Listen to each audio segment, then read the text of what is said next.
Hi, this is Rick on Total Parts Plus, delivered a 2022 Haval H6, stock number 6412. This ran from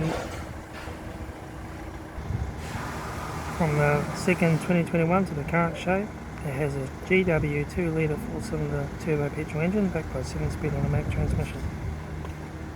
This is a GW 2-litre 4-cylinder turbo petrol engine.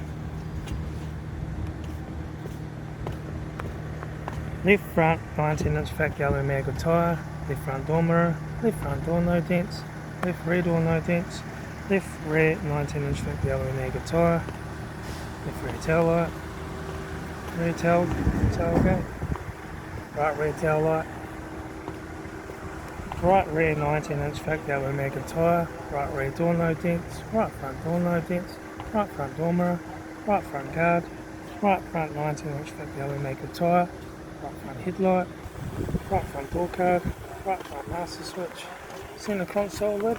automatic gear shifter, heater AC controls, factory touchscreen stereo, interior mirror, front courtesy light, left front sun visor, right front sun visor,